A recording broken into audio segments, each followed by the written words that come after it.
ओम गम गणपते नमः। श्री गणेशाय नमः। ओम श्री परमात्मने नमः। अग्नि पुराण 35वां अध्याय। पवित्राधिवासन विधि। अग्निदेव कहते हैं, मुनीश्वर, संपाताहुति से पवित्राओं का सेचन करके उनका अधिवासन करना चाहिए। नर से मंत्र का जप करके उन्हें अभिमंत्रित करें और अस्त्र मंत्र अस्त्राय फट से उन्हें सुरक्षित रखें। पवित्राओं में वस्त्र लपेटे हुए ही उन्हें पात्र में रखकर अभिमंत्रित करना चाहिए। बिलिव आदि के संपर्क से युक्त जल द्वारा मंत्रोच्चारण पूर्वक उन सब का 1 या 2 बार प्रोषण करना चाहिए। गुरु को चाहिए कि कुंभ पात्र में पवित्राओं को रखकर उनकी रक्षा के उद्देश्य से उस पात्र से पूर्व दिशा में संकर्षण मंत्र द्वारा दंत काष्ठ और आंवला, दक्षिण दिशा में प्रद्युम्न मंत्र द्वारा भस्म और तिल, पश्चिम दिशा में अनिरुद्ध मंत्र द्वारा गोबर और मिट्टी तथा उत्तर दिशा में नारायण मंत्र द्वारा कुशोदक डालें। तदंतर अग्नि कोण में हृदय मंत्र से कुमकुम तथा रोचना, ईशान कोण में शिरो मंत्र द्वारा धूप, नेतृत्व कोण में शिखा मंत्र द्वारा दिव्य मूल पुष्प तथा भाव्य कोण में कवच मंत्र द्वारा चंदन, जल, अक्षत, दही और दुर्वा को दोने में रखकर छीटे। मंडप को त्रिसूत्र से अवशिष्ट करके पुनः सब और सरसों बिखेरे। देवताओं की जिस क्रम से पूजा की गई हो, उसी क्रम से उनके लिए उनके अपने अपने नाम मंत्रों से गंध पवित्र देना चाहिए। द्वारपाल आदि को नाम मंत्रों से ही गंध पवित्र अर्पित करें। इसी क्रम से कुंभ में भगवान विष्णु को संबोधित करके पवित्र दे। हे देव, यह आप भगवान विष्णु के तेज से संपन्न, रमणीय तथा सर्व पातक नाशक पवित्रक है। यह संपूर्ण मनोरथों को देने वाला है। इसे मैं आपके अंग में धारण करता हूँ। धूप दीप आदि के द्वारा सम्यक पूजन करके मंडप के द्वार के समीप जाए तथा गंध पुष्प और अक्षत से युक्त वह पवित्र स्वयं को भी अर्पित करे। अपने को अर्पित करते समय इस प्रकार कहे, यह पवित्र भगवान विष्णु का तेज है और बड़े बड़े पातकों का नाश करने वाला है। मैं धर्म, अर्थ और काम की सिद्धि के लिए इसे अपने अंगों में धारण करता हूँ। आसन पर भगवान श्री हरि के परिवार आदि को एवं गुरु को पवित्र दे। गंध पुष्प और अक्षत आदि से भगवान श्री हरि की पूजा करके गंध पुष्प आदि से पूजित पवित्र श्री हरि को अर्पित करे। उस समय विष्णु तेजो भवम इत्यादि मूल मंत्र का उच्चारण करे। तदंतर अग्नि में अधिष्ठाता रूप से स्थित भगवान विष्णु को पवित्र अर्पित करके उन परमेश्वर से यूं प्रार्थना करे, केशव, आपका श्री विग्रह क्षीर सागर में महानाग अनंत की शैया पर शयन करने वाला है। मैं प्रातः काल आपकी पूजा करूंगा। आप मेरे समीप पधारिए। इसके बाद इंद्र आदि दिक्पालों को बलि अर्पित करके श्री विष्णु पार्षदों को भी बलि भेंट करे। इसके बाद भगवान के सम्मुख युगल वस्त्र भूषित तथा रोचना, कपूर, केसर और गंध आदि के जल से पूरित कलश को गंध पुष्प आदि से विभूषित करके मूल मंत्र से उसकी पूजा करे। फिर मंडप से बाहर आकर पूर्व दिशा में लिए हुए मंडल त्रय में पंचगव्य, चरु और दंत काष्ठ का क्रमशः सेवन करे। रात में पुराण श्रवण तथा स्तोत्र पाठ करते हुए जागरण करे। पर प्रेषक बालकों, स्त्रियों तथा भोगी जनों के उपयोग में आने वाले गंध पवित्र को छोड़कर शेष का तत्काल अभिवासन करे। इस प्रकार आदि आग्नेय महापुराण में पवित्राधिवासन विधि का वर्णन नामक 33वां अध्याय पूरा हुआ। 36वां अध्याय भगवान विष्णु के लिए पवित्रारोपण की विधि। अग्निदेव कहते हैं, मुने प्रातः काल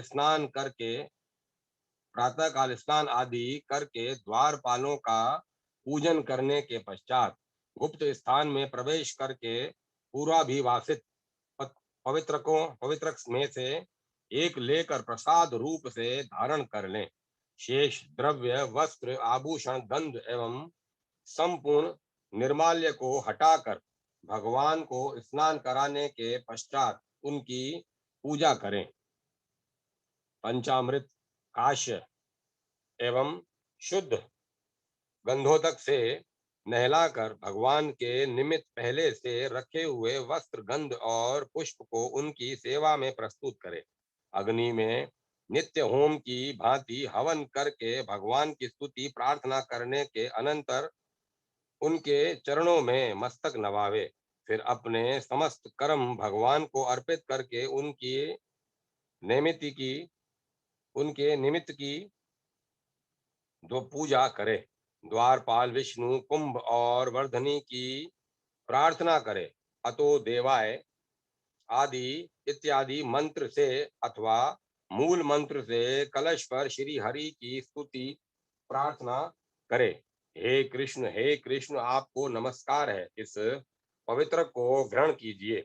यह उपासक को पवित्र करने के लिए है और वर्ष भर की हुई पूजा के संपूर्ण फल को देने वाला है। तात पहले मुझसे जो दुष्कृत पाप बन गया हो उसे नष्ट करके आप मुझे परम पवित्र बना दीजिए। देव सुरेश्वर, आपकी कृपा से मैं शुद्ध हो जाऊंगा। हृदय, सिर आदि मंत्रों द्वारा पवित्र का तथा अपना भी अभिषेक करके विष्णु कलश का भी प्रोषण करने के लिए के बाद भगवान के समीप जाए। उनके रक्षा बंधन को हटाकर उन्हें पवित्र अर्पण करे और कहे, प्रभु, मैंने जो ब्रह्म सूत्र तैयार किया है इसे आप ग्रहण करें। यह कर्म की पूर्ति का साधक है।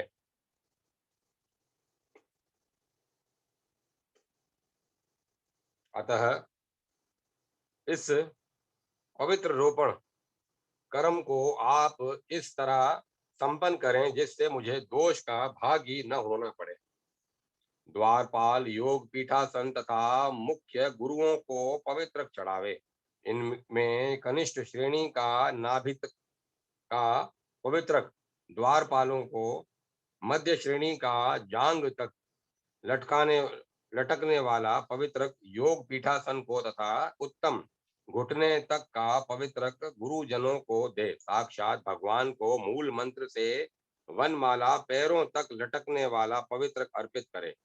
नमो विश्वक्सेनाय मंत्र बोलकर विश्वक्सेन को भी पवित्र चढ़ावे।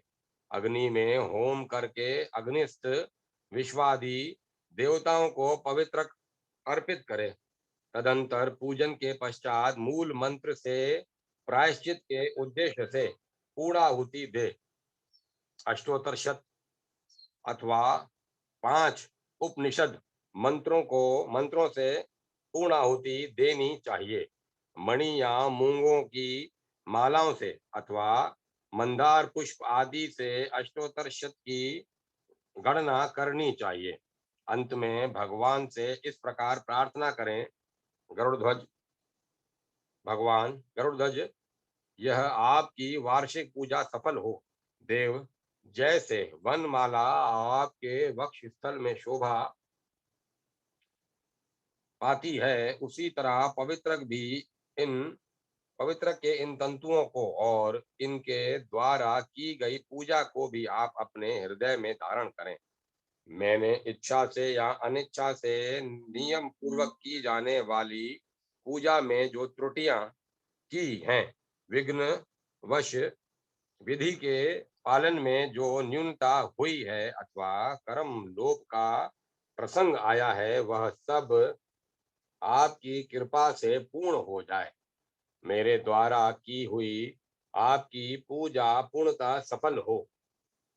इस प्रकार प्रार्थना और नमस्कार करके अपराधों के लिए क्षमा मांगकर पवित्र को मस्तक पर चढ़ावें।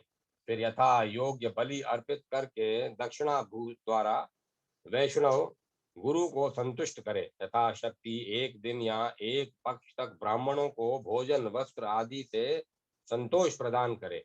स्नान काल में पवित्र को उतार कर पूजा करे। उत्सव के दिन किसी को आने से न रोके और सबको अनिवार्य रूप से अन्न देकर अंत में स्वयं भी भोजन करे।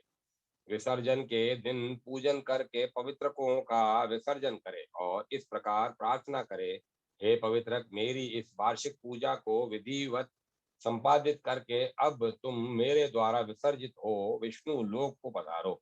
उत्तर और ईशान कोण के बीच में विश्वक्सेन की पूजा करके उनके भी पवित्रकों की अर्चना करने के पश्चात उन्हें ब्राह्मण को दे दें। उस पवित्रक में जितने तंतु कल्पित हुए हैं उतने सहस्र युगों तक उपासक विष्णु लोक में प्रतिष्ठित होता है। साधक पवित्र पवित्रारोपण से अपनी 100 पूर्व पीढ़ियों का उद्धार करके 10 पहले और 10 बाद की पीढ़ियों को विष्णु लोक में स्थापित करता और स्वयं भी मुक्ति प्राप्त कर लेता है। इस प्रकार आदि आग्नेय महापुराण में विष्णु पवित्रो रोपणा विधि निरूपण नामक 36वां अध्याय पूरा हुआ। ओम नमो नारायण। 37वां अध्याय संक्षेप से समस्त देवताओं के लिए साधारण पवित्रारोपण की विधि। अग्निदेव कहते हैं, मुने अब संक्षेप से समस्त देवताओं के लिए पवित्रारोपण की विधि सुनो। पहले जो चिन्ह कहे गए हैं उन्हीं लक्षणों से उक्त पवित्रक देवताओं को अर्पित किया जाता है। उसके दो भेद होते हैं, स्वरस और अनलग। पहले निम्नांकित रूप से इष्ट देवता को निमंत्रण देना चाहिए। जगत के कारणभूत ब्रह्म देव, आप परिवार सहित यहाँ पधारें। मैं आपको निमंत्रित करता हूँ। कल प्रातः काल आपकी सेवा में पवित्र अर्पित करूंगा। फिर दूसरे दिन पूजन के पश्चात निम्नांकित प्रार्थना करके पवित्र भेंट करें। संसार की सृष्टि करने वाले आप विधाता को नमस्कार है।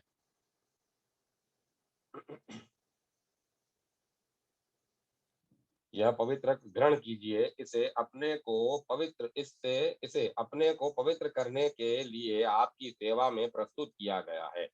यह वर्ष भर की पूजा फल देने वाला है। शिव देव, वेद वेत्ताओं के पालक प्रभु, आपको नमस्कार है। यह पवित्र स्वीकार कीजिए। इसके द्वारा आपके लिए मणि, मूंगे और मंदार कुसुम आदि से प्रतिदिन 1 वर्ष तक की जाने वाली पूजा संपादित हो। पवित्र मेरी इस वार्षिक पूजा का विधिवत संपादन करके मुझसे विदा लेकर अब तुम स्वर्ग लोक को पधारो। सूर्य देव, आपको नमस्कार है। यह पवित्र लीजिए। इसे पवित्रीकरण के उद्देश्य से आपकी सेवा में अर्पित किया गया है। यह 1 वर्ष की पूजा का फल देने वाला है। गणेश जी, आपको नमस्कार है। यह पवित्र स्वीकार कीजिए। इसे पवित्रीकरण के उद्देश्य से दिया गया है। यह वर्ष भर की पूजा का फल देने वाला है। शक्ति देव, आपको नमस्कार है। यह पवित्र लीजिए।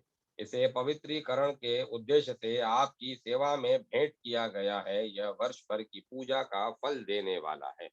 पवित्र का यह उत्तम सूत्र नारायण में और अनिरुद्ध में है। धन, धान्य, आयु तथा आरोग्य देने वाला है। इसे मैं आपकी सेवा में दे रहा हूँ। यह श्रेष्ठ सूत्र प्रद्युम्न और संकर्षण में है। विद्या, संतति तथा सौभाग्य को देने वाला है। इसे मैं आपकी सेवा में अर्पित करता हूँ। यह वासुदेव मैं सूत्र धर्म, अर्थ, काम तथा मोक्ष को देने वाला है। संसार सागर से पार लगाने का यह उत्तम साधन है। इसे आपके चरणों में चढ़ा रहा हूँ। यह विश्व रूप में सूत्र अब सब कुछ देने वाला और समस्त पापों का नाश करने वाला है। भूतकाल के पूर्वजों और भविष्य की भावी संतान का उद्धार करने वाला है। इसे आपकी सेवा में प्रस्तुत करता हूँ। कनिष्ठ, मध्य, उत्तम एवं परमोत्तम, इन चार प्रकार के पवित्रकों का मंत्रोच्चारण पूर्वक क्रमशः दान करता हूँ। इस प्रकार आदि अग्नि महापुराण में संक्षिप्त संक्षिप्त सर्व देव साधारण पवित्रारोपण नामक 37वां अध्याय पूरा हुआ। 38वां अध्याय देवालय निर्माण से प्राप्त होने वाला फल आदि का वर्णन। अग्निदेव कहते हैं, मुनिवर वशिष्ठ, भगवान वासुदेव आदि विभिन्न देवताओं के निमित्त मंदिर का निर्माण कराने से जिस फल आदि की प्राप्ति होती है, अब मैं उसी का वर्णन करूंगा। जो देवताओं के लिए मंदिर, जलाशय आदि के निर्माण कराने की इच्छा करता है, उसका यह शुभ संकल्प ही उसके हजारों जन्मों के पापों का नाश कर देता है। जो मन से भगवान भावना द्वारा भी मंदिर का निर्माण करते हैं, उनके सैकड़ों जन्मों के पापों का नाश हो जाता है।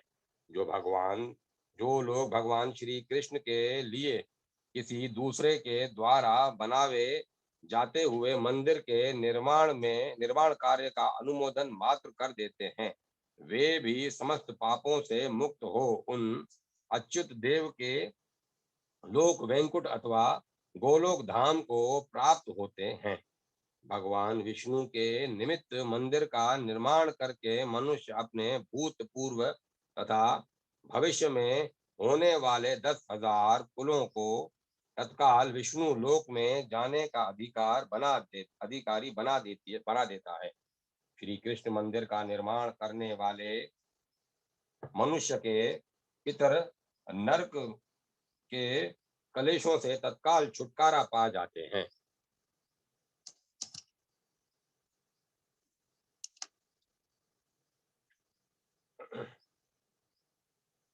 और दिव्य वस्त्राभूषण से अलंकृत हो बड़े हर्ष के साथ विष्णु धाम में निवास करते हैं। देवालय का निर्माण ब्रह्म हत्या आदि पापों के पुंज का नाश करने वाला है। यज्ञों से जिस फल की प्राप्ति नहीं होती, वह भी देवालय का निर्माण कराने मात्र से प्राप्त हो जाता है। देवालय का निर्माण करा देने पर समस्त तीर्थों में स्नान करने का फल प्राप्त होता है। देवता, ब्राह्मण आदि के लिए रणभूमि में मारे जाने वाले धर्मात्मा शूरवीरों को जिस फल आदि की प्राप्ति होती है, वही देवालय के निर्माण से भी सुलभ होता है। कोई शर्था कंजूसी के कारण धूल मिट्टी से भी देवालय बनवा दे तो वह उसे स्वर्ग या दिव्य लोक प्रदान करने वाला होता है। एक ही देव विग्रह के लिए एक कमरे का मंदिर बनवाने वाले पुरुष को स्वर्ग लोक की प्राप्ति होती है। त्रियातन मंदिर का निर्माता ब्रह्म लोक में निवास होता आता है। पंचातन मंदिर का निर्माण करने वाले को शिवलोक की प्राप्ति होती है और अष्टायतन मंदिर के निर्माण से श्री हरि की सन्निधि में रहने का सौभाग्य प्राप्त होता है। जो षोडशायतन मंदिर का निर्माण करता है, वह भोग और मोक्ष दोनों पाता है। श्री हरि के मंदिर की 3 श्रेणियां हैं, कनिष्ठ, मध्यम और श्रेष्ठ। इनका निर्माण कराने से क्रमशः स्वर्गलोक, विष्णु लोक तथा मोक्ष की प्राप्ति होती है। धनी मनुष्य भगवान विष्णु का उत्तम श्रेणी का मंदिर बनवाकर जिस फल को प्राप्त करता है, उसे ही निर्धन मनुष्य निम्न श्रेणी का मंदिर बनवा कर भी प्राप्त कर लेता है। धन उपार्जन कर उसमें से थोड़ा सा भी खर्च करके यदि मनुष्य देव मंदिर बनवा ले तो बहुत अधिक पुण्य एवं भगवान का वरदान प्राप्त करता है। 1 लाख या 1,000 या 100 अथवा उसका आधा 50 मुद्रा ही खर्च करके भगवान विष्णु का मंदिर बनवाने वाला मनुष्य इस उस नित्य धाम को प्राप्त होता है जहाँ साक्षात गरुड़ की ध्वजा फहराने वाले भगवान विष्णु विराजमान होते हैं।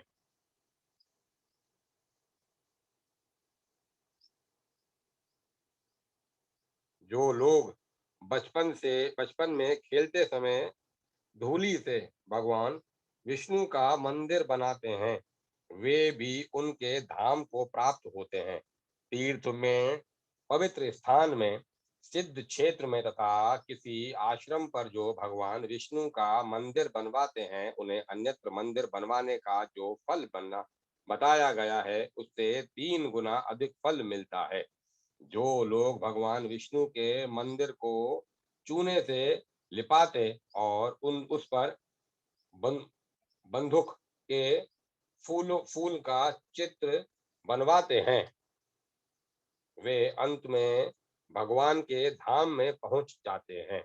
भगवान का जो मंदिर गिर गया हो, गिर रहा हो अथवा आधा गिर चुका हो, उसका जो मनुष्य जीर्णोद्धार करता है, वह नवीन मंदिर बनवाने की अपेक्षा दूना पुण्य फल प्राप्त करता है। जो गिरे हुए विष्णु मंदिर को पुनः बनवाता है और गिरे हुए की रक्षा करता है, वह मनुष्य साक्षात भगवान विष्णु का स्वरूप प्राप्त करता है। भगवान के मंदिर की ईंट जब तक रहती है तब तक उसका बनाने बनवाने वाला विष्णु लोक में कुल सहित प्रतिष्ठित होता है। इस संसार में और परलोक में वही पुण्यवान और पूजनीय है। जो भगवान श्री विष्णु का मंदिर बनवाते हैं, वही पुण्यवान उत्पन्न हुआ है, उसी ने अपने कुल की रक्षा की है। जो भगवान विष्णु, शिव, सूर्य और देवी आदि का मंदिर बनवाता है, वही इस लोक में कीर्ति का भागी होता है। सदा धन की रक्षा में लगे रहने वाले मूर्ख मनुष्य को बड़े कष्ट से कमाए हुए अधिक धन से क्या लाभ हुआ यदि वह उससे श्री कृष्ण का मंदिर ही नहीं बनवाता, जिसका धन पितरों, ब्राह्मणों और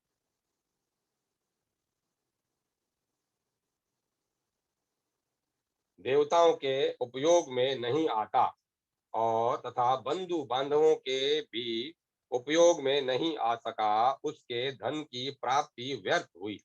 जैसे प्राणियों की मृत्यु निश्चित है, उसी प्रकार कमाए हुए धन का नाश भी निश्चित है। मूर्ख मनुष्य ही क्षण भर मूर्ख मनुष्य ही क्षण भर क्षणभंगुर जीवन मूर्ख मनुष्य ही क्षणभंगुर जीवन और चंचल धन के मोह में बंधा रहता है। जब धन दान के लिए, प्राणियों के उपभोग के लिए, कीर्ति के लिए और धर्म के लिए काम में नहीं लाया जा सके तो उस धन का मालिक बनने में क्या लाभ है। इसीलिए प्रारब्ध से मिले अथवा पुरुषार्थ से किसी भी उपाय से धन को प्राप्त कर उसे उत्तम ब्राह्मणों को दान दे अथवा कोई स्थिर कीर्ति बनवावे, क्योंकि दान और कीर्ति से भी बढ़कर मंदिर बनवाना है। इसीलिए बुद्धिमान मनुष्य विष्णु आदि देवताओं का मंदिर बनवाए। बुद्धिमान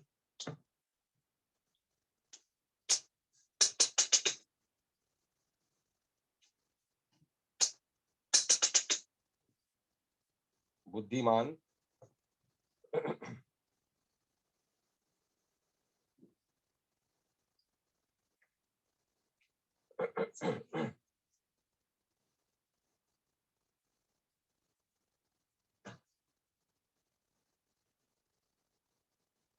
इसीलिए बुद्धिमान मनुष्य विष्णु आदि देवताओं का मंदिर आदि बनवाए। भक्तिमान श्रेष्ठ पुरुषों के द्वारा यदि मनुष्य के मंदिर का भगवान भक्तिमान श्रेष्ठ पुरुषों के द्वारा यदि मंदिर का मंदिर के भगवान के मंदिर का निर्माण और उसमें भगवान का प्रवेश स्थापन आदि हुआ तो यह समझना चाहिए कि उसने समस्त चराचर त्रिभुवन को रहने के लिए भवन बनवा दिया। ब्रह्मा से लेकर तृण पर्यंत जो कुछ भी भूत वर्तमान भविष्य स्थूल सूक्ष्म और इससे भिन्न है वह सब भगवान विष्णु से प्रकट हुआ है। उन देवादिदेव सर्वव्यापक महात्मा विष्णु का मंदिर से स्थापन करके मनुष्य पुनः संसार में जन्म नहीं लेता, मुक्त हो जाता है। जिस प्रकार विष्णु का मंदिर बनवाने में फल बताया गया है उसी प्रकार अन्य देवताओं शिव ब्रह्मा सूर्य गणेश दुर्गा और लक्ष्मी आदि का भी मंदिर बनवाने से होता है। मंदिर बनवाने से अधिक पुण्य देवताओं की प्रतिमा बनवाने में है। देव प्रतिमा की स्थापना संबंधी जो यज्ञ होता है उसके फल का तो अंत ही नहीं है। कच्ची मिट्टी की प्रतिमा से लकड़ी की प्रतिमा उत्तम है, उससे ईंट की, उससे भी पत्थर की और उससे भी अधिक स्वर्ण आदि धातुओं की प्रतिमा का फल है। देव मंदिर का प्रारंभ करने मात्र से 7 जन्मों के किए हुए पाप का नाश हो जाता है तथा बनवाने वाला मनुष्य स्वर्ग लोक का अधिकारी होता है। वह नरक में नहीं जाता, इतना ही नहीं वह मनुष्य अपनी 100 पीढ़ी का उद्धार करके उसे विष्णु लोक में पहुंचा देता है। यमराज ने अपने दूतों से देव मंदिर बनवाने का लक्ष्य करके ऐसा कहा था। यम बोले, देवालय और देव प्रतिमा का निर्माण तथा उसकी पूजा आदि करने वाले मनुष्य को तुम लोग नरक में न ले आना तथा जो देव मंदिर आदि नहीं बनवाते उन्हें खास तौर पर पकड़ लाना। जाओ, तुम लोग संसार में विचरो और न्याय पूर्वक मेरी आज्ञा का पालन करो। संसार के कोई भी प्राणी कभी तुम्हारी आज्ञा नहीं टाल सकेंगे। केवल उन लोगों को तुम छोड़ देना जो कि जगत पिता भगवान अनंत की शरण में जा चुके हैं, क्योंकि उन लोगों की स्थिति यहाँ यमलोक में नहीं होती। संसार में जहाँ भी भगवान में चित्त लगाए हुए भगवान की ही शरण में पड़े हुए भगवत भक्त महात्मा सदा भगवान विष्णु की पूजा करते हो उन्हें दूर से ही छोड़कर तुम लोग चले जाना। जो स्थिर होते सोते चलते फिरते उठते गिरते पड़ते या खड़े होते समय भगवान श्री कृष्ण का नाम कीर्तन करते हैं उन्हें दूर से ही त्याग देना। जो नित्य नियमित कर्मों द्वारा भगवान जनार्दन की पूजा करते हैं उनकी और तुम लोग आंख उठाकर देखना भी नहीं, क्योंकि भगवान का व्रत करने वाले मन लोग भगवान को ही प्राप्त होते हैं। जो लोग फूल धूप वस्त्र और अत्यंत प्रिय आभूषणों द्वारा भगवान की पूजा करते हैं उनका स्पर्श न करना, क्योंकि वे मनुष्य भगवान श्री कृष्ण के धाम को पहुंच चुके हैं। जो भगवान के मंदिर में लेप करते या बुहारी लगाते हैं उनके पुत्रों को तथा उनके वंश को भी छोड़ देना। जिन्होंने भगवान विष्णु का मंदिर बनवाया हो उनके वंश में 100 पीढ़ियों तक के मनुष्यों की और तुम लोग बुरे भाव से न देखना, मनुष्यों की ओर तुम लोग बुरे भाव से न देखना।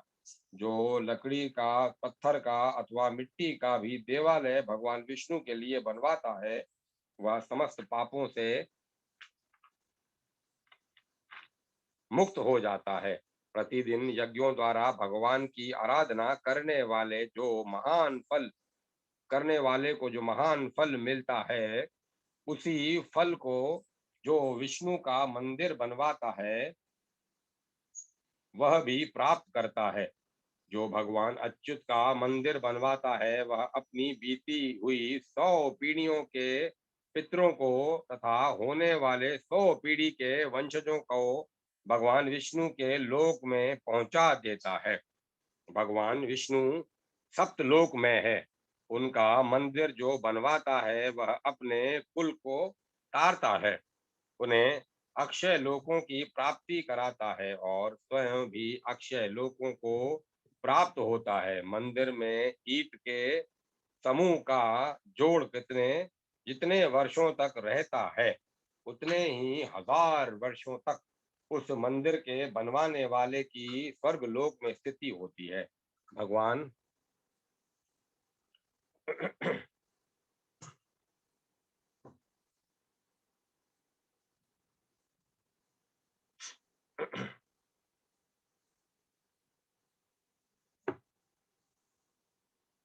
भगवान की प्रतिमा बनवाने वाले बनाने वाला विष्णु लोक को प्राप्त होता है। उसकी स्थापना करने वाला भगवान में लीन हो जाता है और देवालय बनवाकर उसमें प्रतिमा की स्थापना करने वाला सदा मंदिर के लोक में निवास पाता है।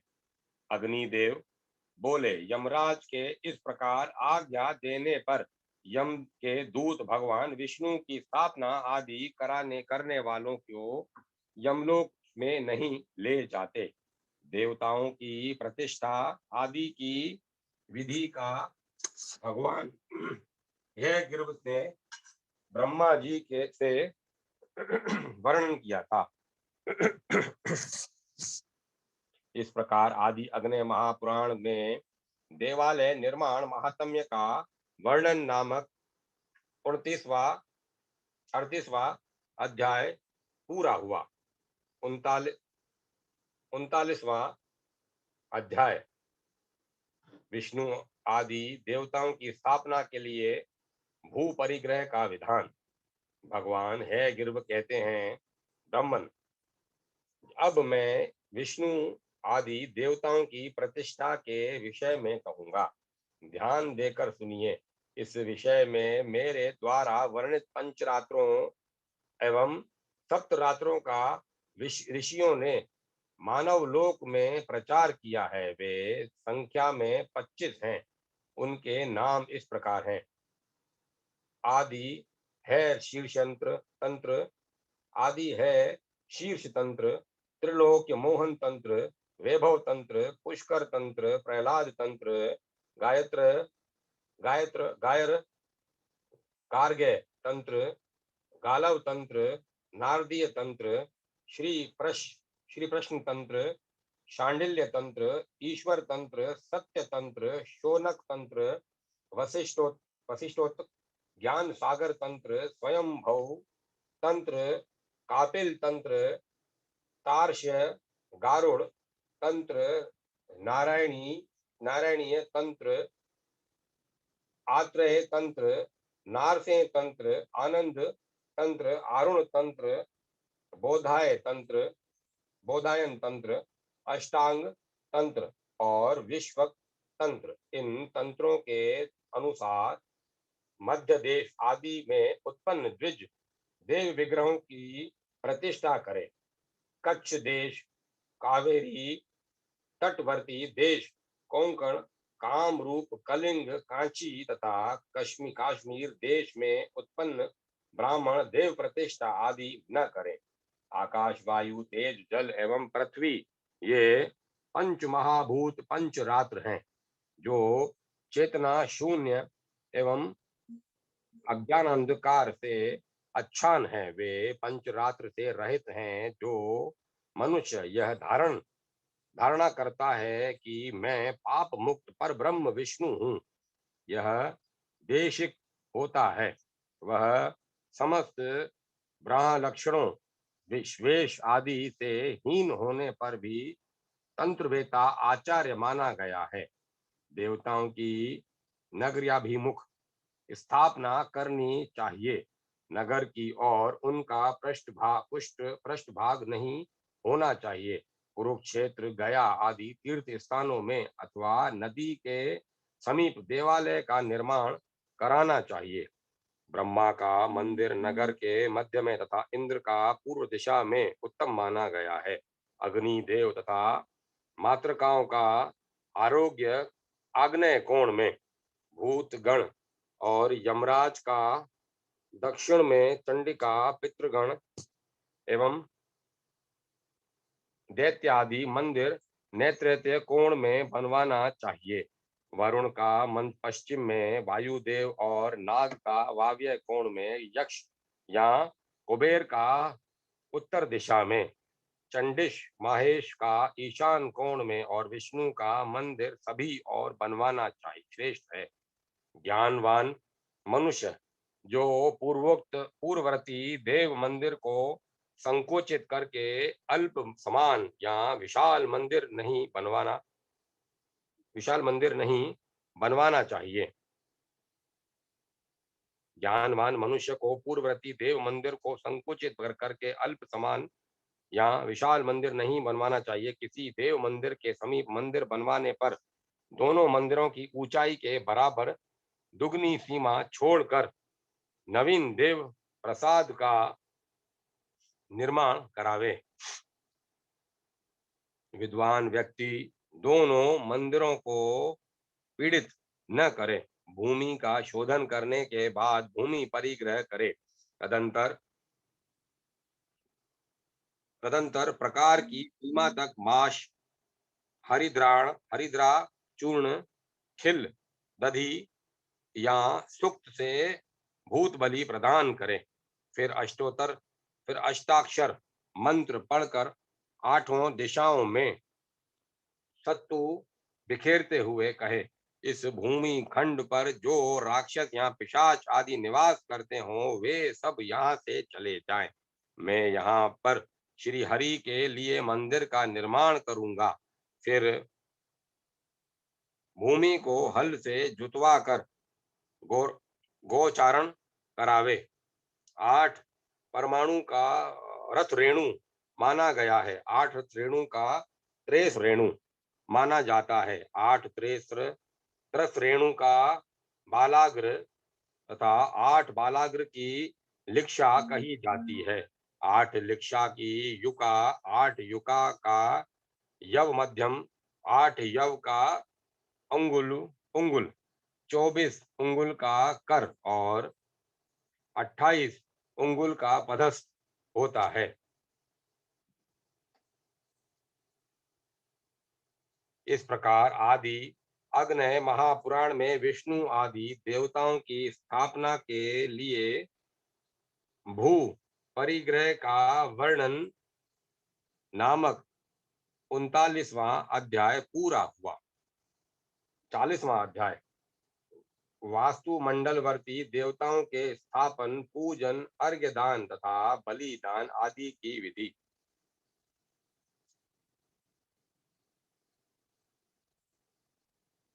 भगवान हे गर्भ कहते हैं, ब्राह्मण पूर्व काल में संपूर्ण भूत प्राणियों के लिए भयंकर एक महाभूत था।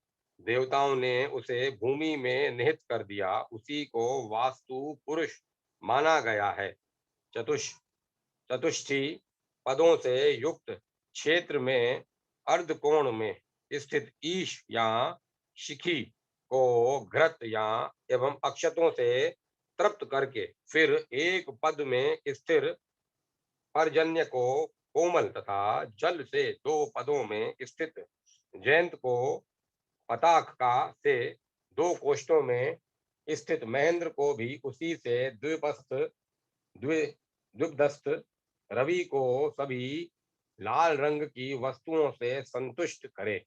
2 पदों में स्थित सत्य को वितान चंदोवों से एवं एक पदस्थ भ्रश को घृत से अग्नि कोणवर्ती अर्ध पद में स्थित व्योम आकाश को शाकुन नामक औषध के गुदे से उसी कोण के दूसरे अर्ध पद में स्थित अग्नि देव को सुरख से एक पदस्थ उषा को लाजा खिल से द्विपदस्थ वितथ को स्वर्ण से एक पदस्थ, ग्रहशत को माखन से एक पद में स्थित, यमराज को उड़द मिश्रित भात से द्विपदस्थ, गंधर्व को गंध से एक पदस्थ, भृग को शकुन जीवा नामक औषधि से अर्धपद में स्थित, मृग को नीले वस्त्र से अर्ध कोष्ठक के निम्न भाग में विद्यमान पितृगण को क्रशर खिचड़ी से एक पदस्थ, देवारिक को दंत काष्ठ से एवं दो पदों में स्थित सुग्रीव को यव निर्मित पदार्थ हलुआ आदि से परितृप्त करे।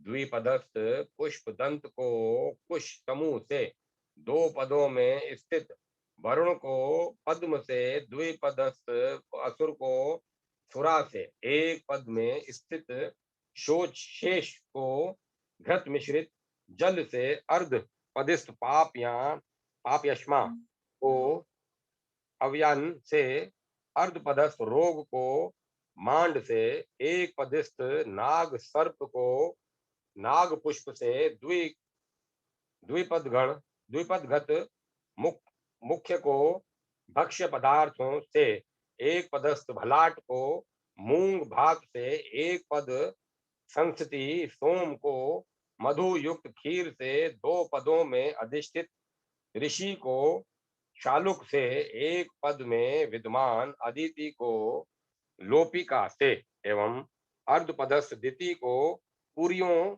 द्वारा संतुष्ट करे। फिर ईशान स्थित ईश के निम्न भाग में अर्धपदस्थ आपको दुर्गंध से एवं उसके नीचे अर्धपद में अधिष्ठित आप वत्स को दही से संतुष्ट करें। साथ ही पूर्ववर्ती कोष्ठ चतुष्ट में मरीचि को लड्डू देकर तृप्त करें। ब्रह्मा के उधर्व भाग में के कोण स्थित कोष्ठ में पदस्थ सावित्री को रक्त पुष्प निवेदन करें। उसके निम्नवर्ती अर्ध कोष्ठक में स्थित सविता को कुशादक प्रदान करें। चार पदों में स्थित विवस्वान को रक्त चंदन, नेतृत्व कोणवर्ती अर्ध कोष्ठ में स्थित सुराधिप इंद्र को हरिद्रा मिश्रित जल का अर्घ्य दे। उसी के अर्ध भाग में कोणवर्ती कोष्ठक के में स्थित इंद्र जय अथवा जय को घृत का अर्घ्य दे। चतुष्पद में मित्र को गुण युक्त पायस दे। भाव्य कोण में आधे कोष्ठक में प्रतिष्ठित रुद्र को पकाई हुई उड़द या उसका बड़ा एवं उसके अधोवर्ती अर्धकोष्ठ में स्थित यक्ष या रुद्रदास को आर्ध फल, अंगूर, सेव आदि समर्पित करे। चतुष्पदवर्ती महीधर या पृथ्वीधर को उड़द मिश्रित अन्न या माश उड़द की बलि दे। मध्यवर्ती कोष्ठ चतुष्य में भगवान ब्रह्मा के निमित्त तिल तंडुल स्थापित करे।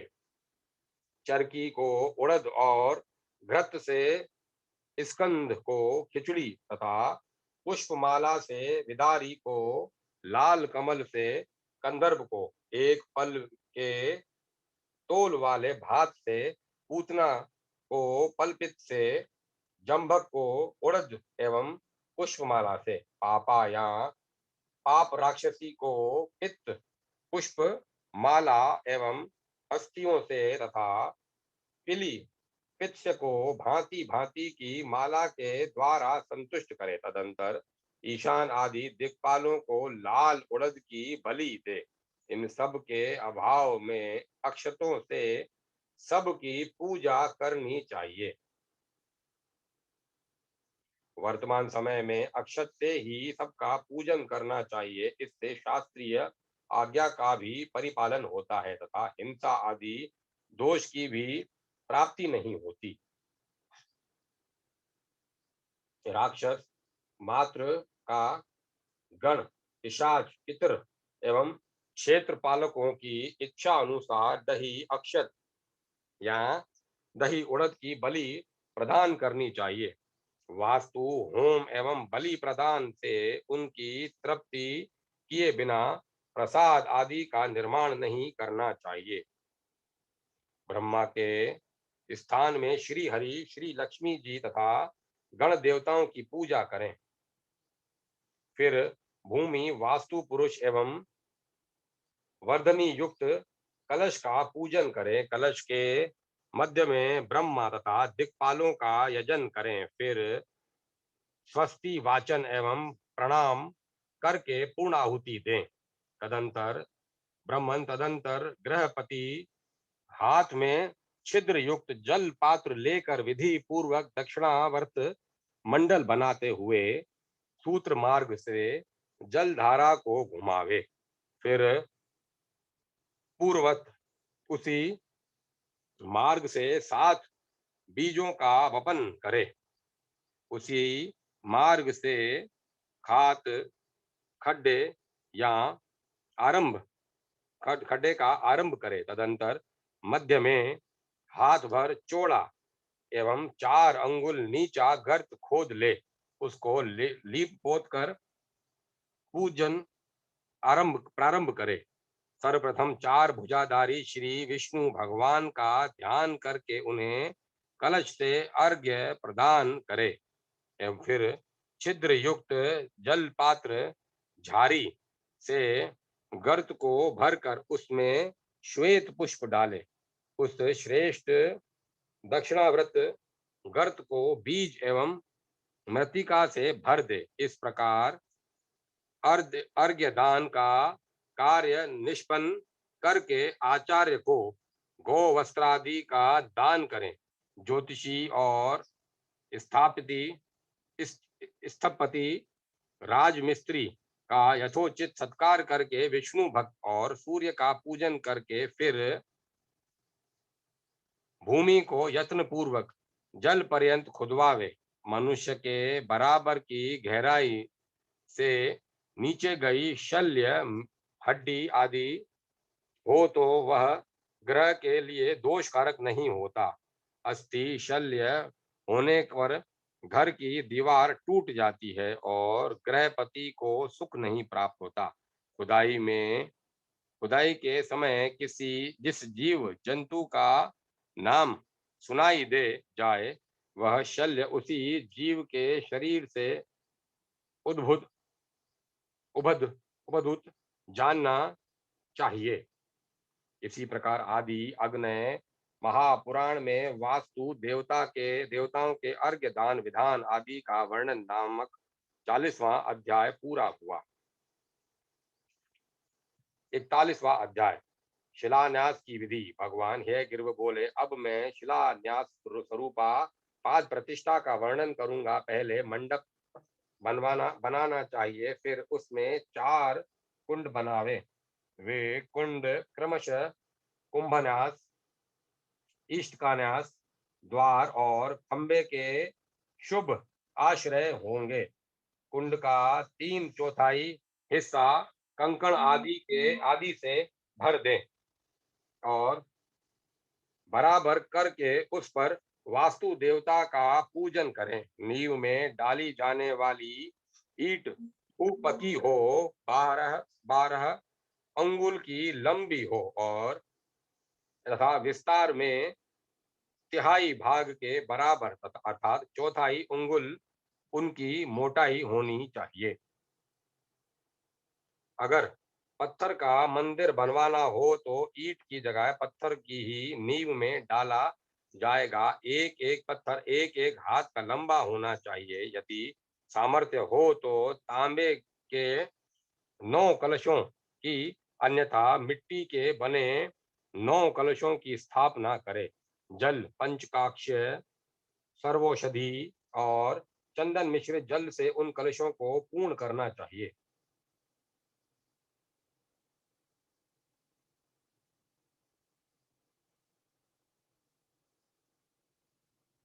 इसी प्रकार सोना, धान आदि से युक्त तथा गंध चंदन आदि से भली भांति पूजित करके उन जल पूर्ण कलशों द्वारा आपो ही छठा इत्यादि तीन ऋचाओं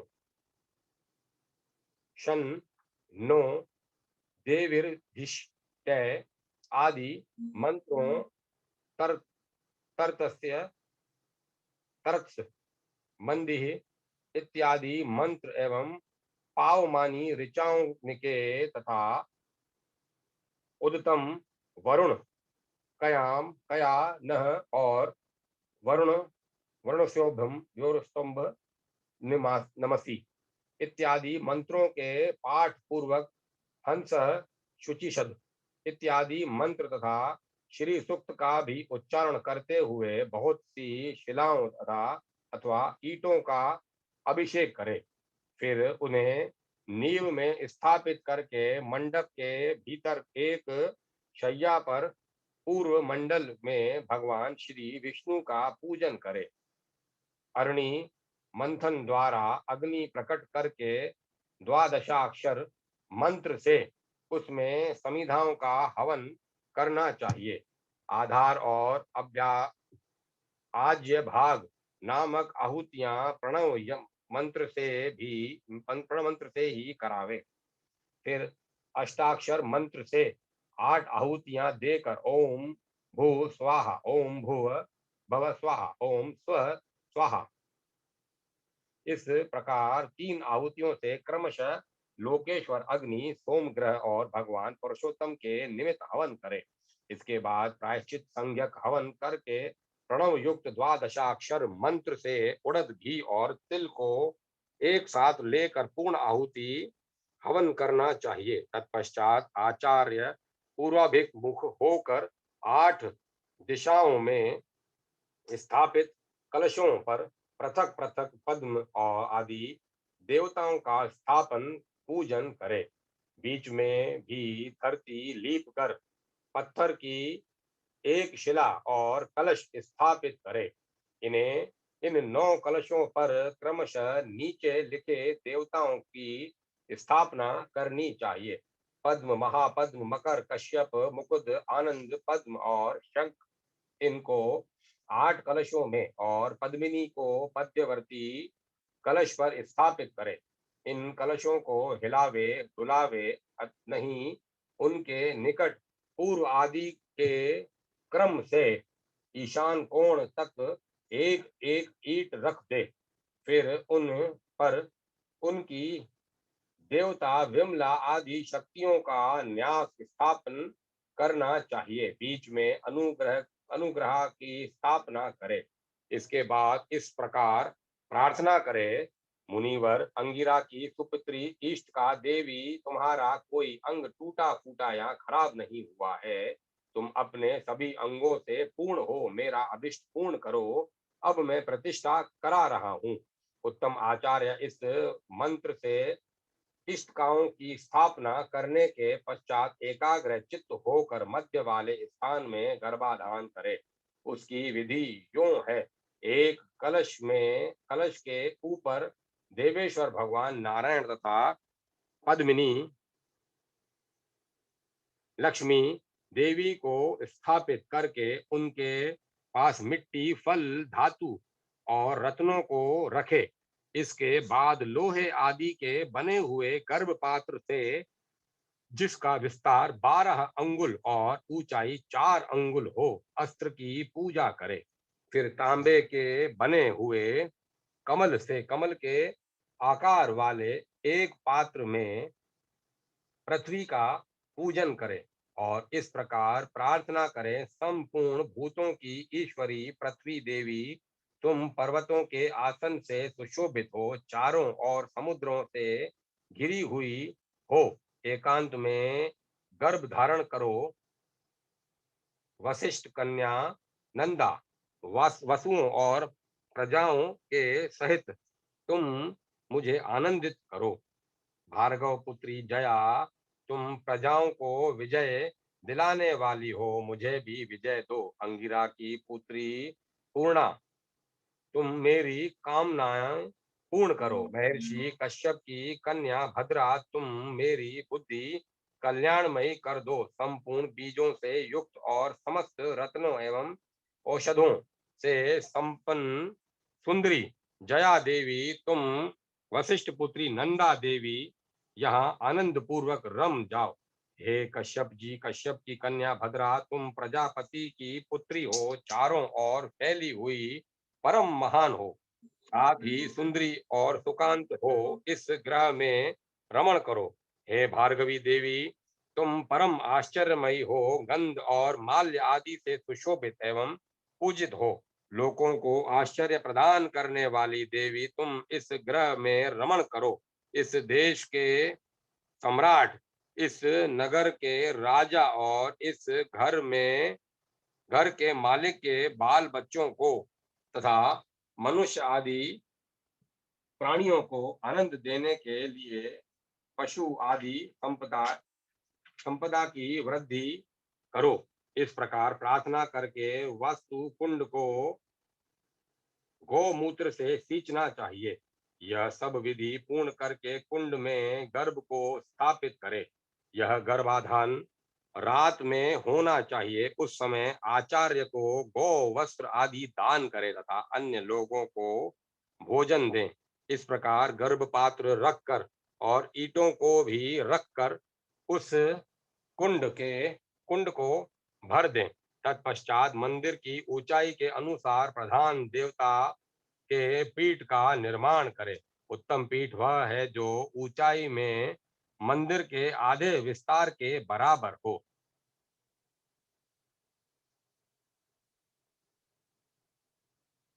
उत्तम पीठ की अपेक्षा एक चौथाई कम ऊंचाई होने पर मध्यम पीठ कहलाता है और उत्तम पीठ की आधी ऊंचाई होने पर कनिष्ठ पीठ होता है।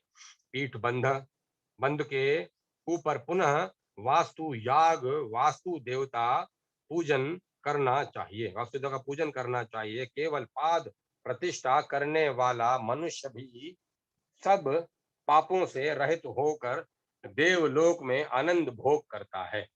मैं देव मंदिर बनवा रहा हूँ, ऐसा जो मन में चिंतन भी करता है, उसका पाप शारीरिक पाप उसी दिन नष्ट हो जाता है। फिर जो विधि पूर्वक मंदिर बनवाता है, उसके लिए तो कहना ही क्या है। जो 8 ईंटों का भी देव मंदिर बनवाता है, उसके फल की समाप्ति का भी कोई वर्णन नहीं कर सकता। इसी से विशाल मंदिर बनवाने से मिलने वाले महान फल का अनुमान कर लेना चाहिए। गांव के बीच में अथवा गांव से पूर्व दिशा में यदि मंदिर बनवाया जाए तो उसका दरवाजा पश्चिम की ओर रखना चाहिए और सब कोणों में से किसी और बनवाना हो तो गांव की ओर दरवाजा रखें। गांव से दक्षिण, उत्तर या पश्चिम दिशा में मंदिर बने तो उसका दरवाजा पूर्व दिशा की ओर रखना चाहिए। इस प्रकार आदि अग्नय महापुराण में सर्व शिला विन्यास विधान आदि का कथन नामक 41वां अध्याय पूरा हुआ।